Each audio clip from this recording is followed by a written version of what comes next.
오늘 말씀의 제목은 어제보다 오늘입니다.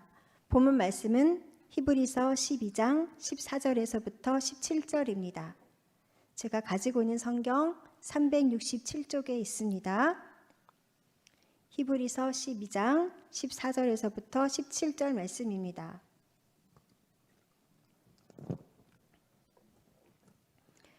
다 찾으신 줄 알고 함께 하나님의 말씀을 봉독하겠습니다.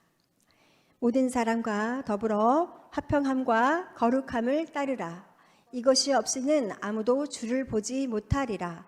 너희는 하나님의 은혜에 이르지 못하는 자가 없도록 하고 또 쓴뿌리가 나서 괴롭게 하여 많은 사람의 이로 말미암아 더럽게 되지 않게 하며 음행하는 자와 혹 한 그릇 음식을 위하여 장자의 명분을 판 에서와 같이 망령낸 자가 없도록 살피라.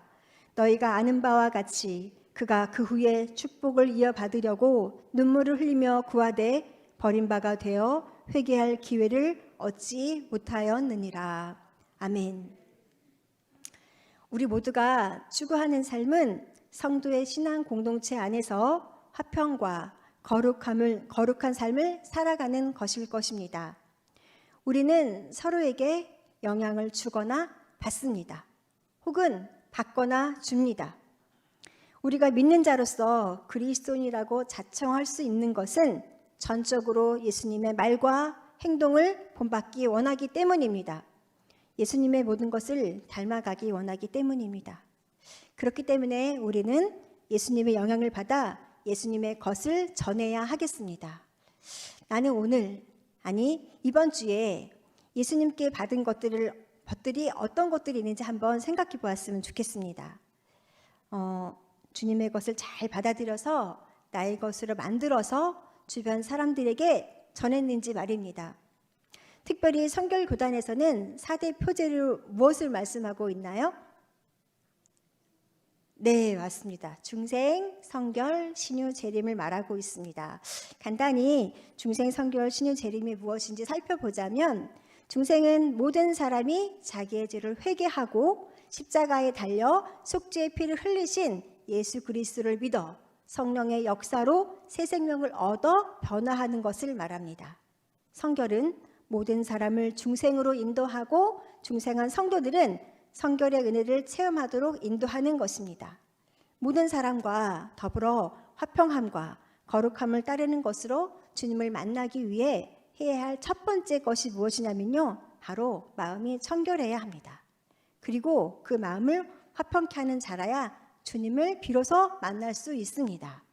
신유는 하나님의 보호로 항상 건강하게 지내는 것과 하나님의 힘으로 병을 고치는 것을 말하고, 재림은 세상이 끝나는 날 예수 그리스도가 세상을 심판하고 구원을 완성하기 위해서 예수님이 세상에 다시 오시는 일을 말하고 있습니다.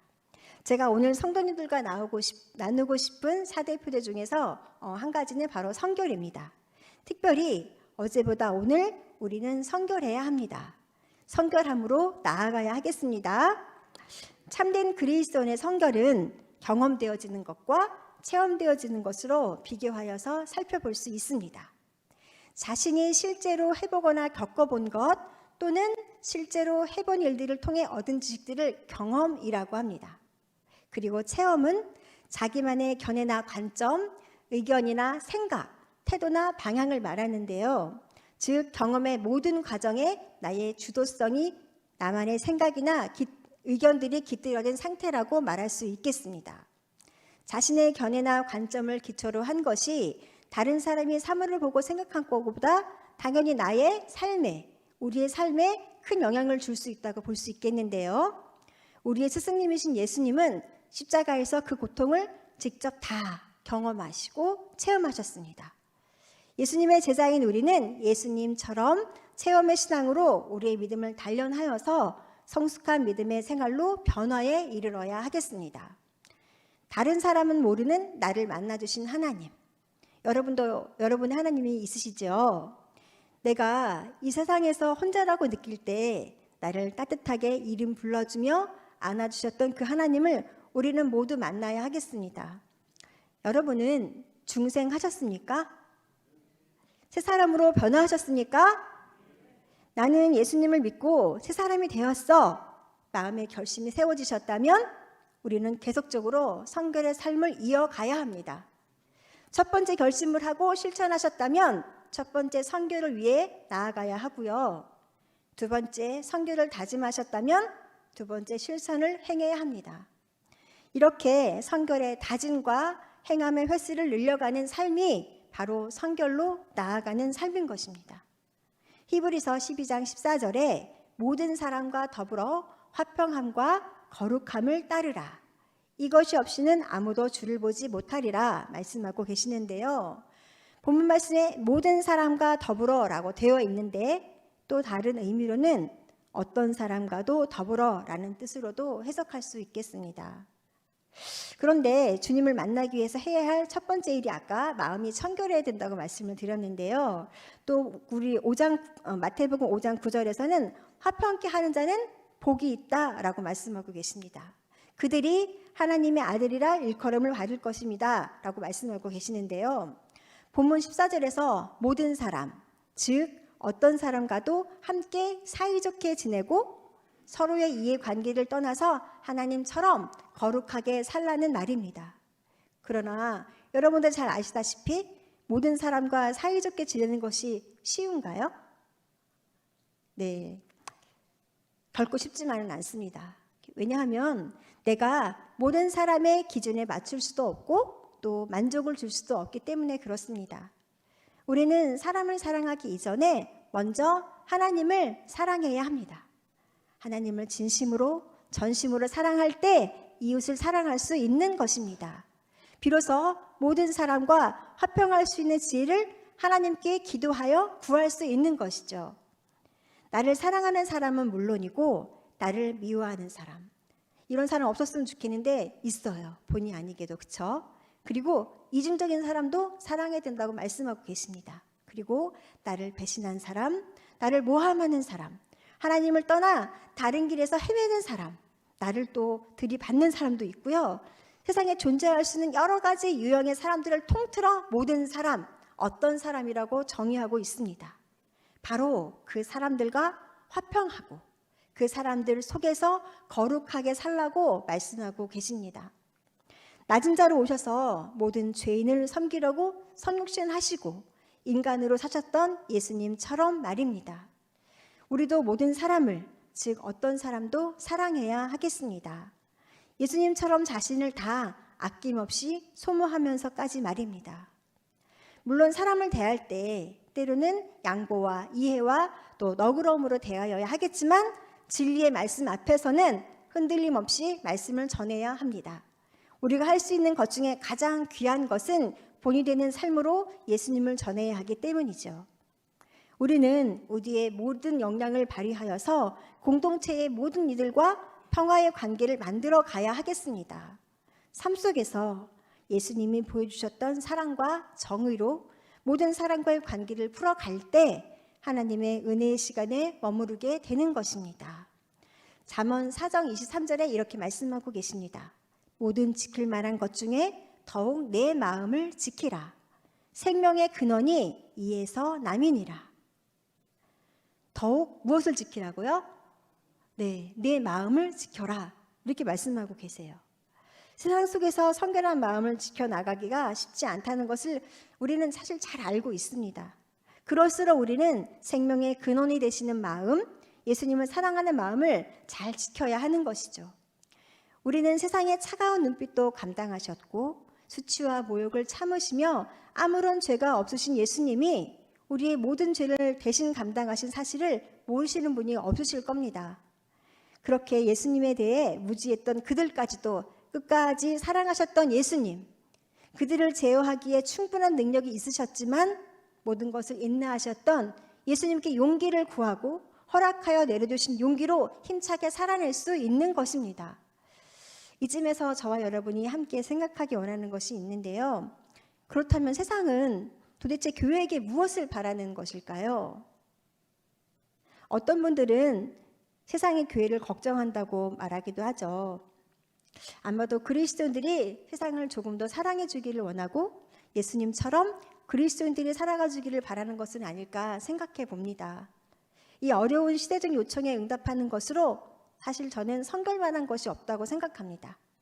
우리는 우리 안에 있는 죄의 뿌리를 뽑아내고 내 안에 불결한 여러 가지 마음을 제거하여서 성결에 이르러야 하겠습니다.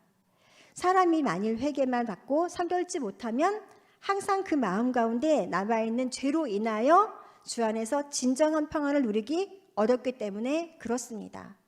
구원을 받고 신앙인으로서 삶을 살고 있지만 어떤 삶을 살아내야 하나님이 기뻐하실지 모르고 살아가는 명목상의 그리스도인들이 많이 있습니다. 모양은 있을 때 알맹이는 없고 그리스도인이 아닌 많은 그리스도인들 말입니다. 교회에 오는 것은 말씀을 듣고 어제보다 오늘 더 나은 하나님의 사람이 되고자 하여 신앙을 다지기 위해 우리가 예배하는 것입니다.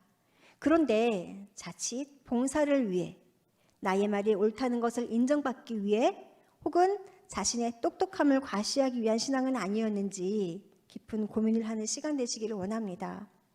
아주 정확하고 분명한 것은 세상의 가치관과 교회의 가치관, 하나님의 가치관은 근본적으로 다르다는 것입니다. 성경 마태복음 20장 16절에 이와 같이 나중된 자로서 먼저 되고 먼저 된 자로서 나중되리라 라는 말씀이 있는데요. 세상에서는 경력 인정이라는 것이 있죠. 그래서 그 사람을 평가하는 기준이 경력이 되기도 합니다. 그러나 성경에는 그렇게 말씀하고 있지 않음을 우리가 분명히 알 수 있습니다.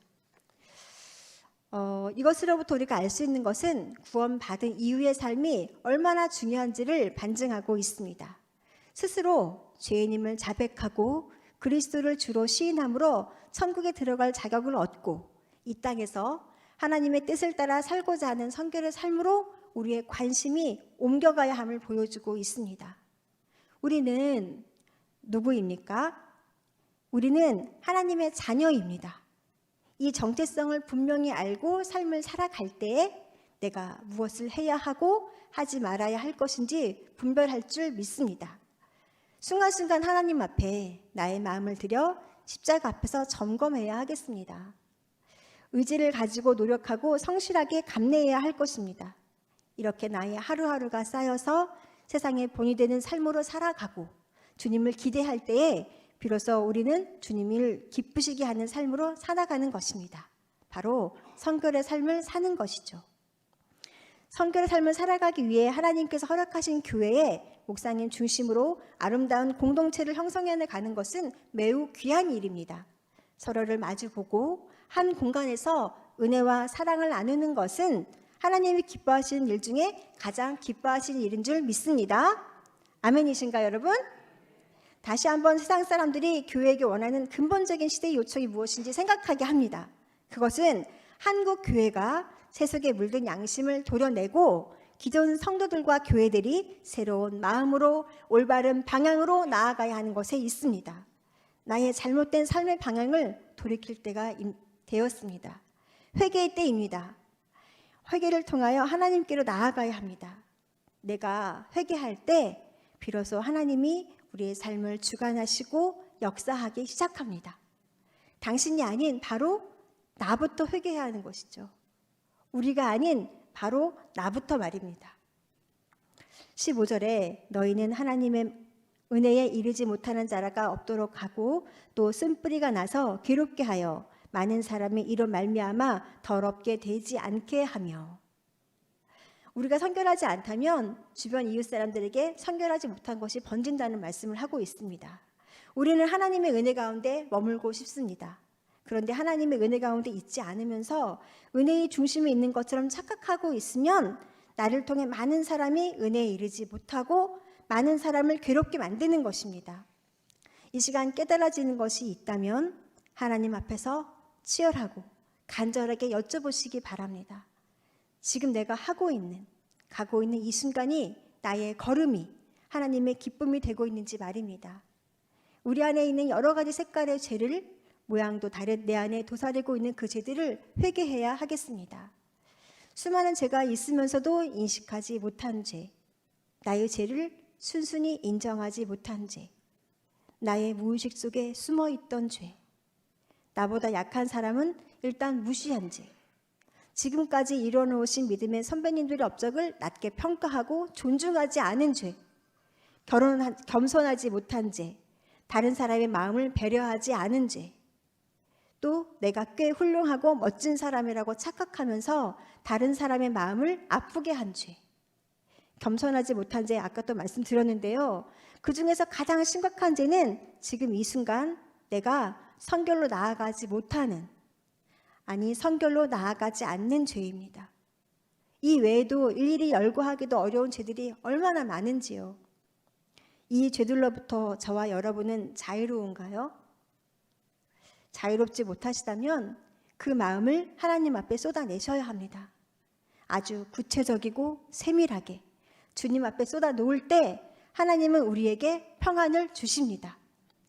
시시때때로 예수님의 마음을 제치고 올라오는 악한 죄의 뿌리를 순간순간 해결하여야 하겠습니다. 그것이 바로 성결로 날아가는 지름길인 것이죠.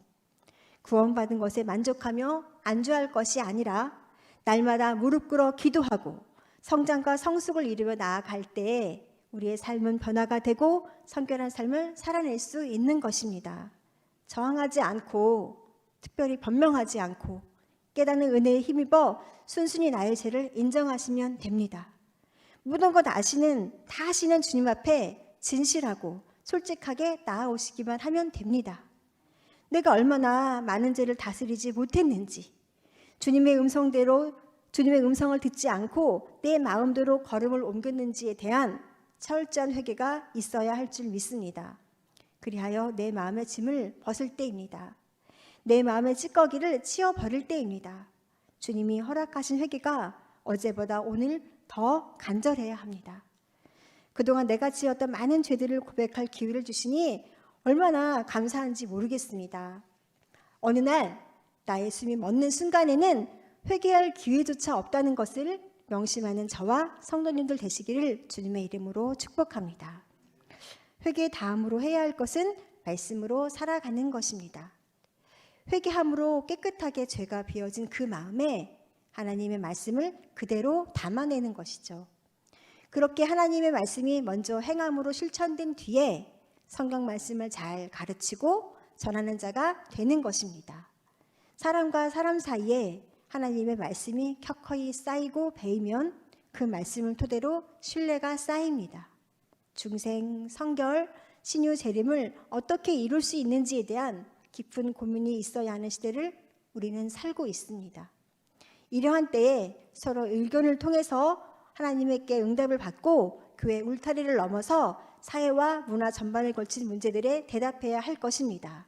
그것이 믿는 자로서의 사회에 대한 책임인 것이죠. 우리는 복받은 세대입니다. 우리는 고난의 기쁨을 잘 알고 있습니다. 아주 가깝게 코로나를 말씀드리고 싶은데요. 이 전염병조차도 하나님께서 우리에게 허락하신 것입니다. 한 번도 우리가 겪는 고난에 주님이 동행하시지 않으신 적이 없으십니다. 코로나 시기에 사회적 거리 유지 등등으로 개인적 시간이 많이 늘어났었어요. 그렇죠?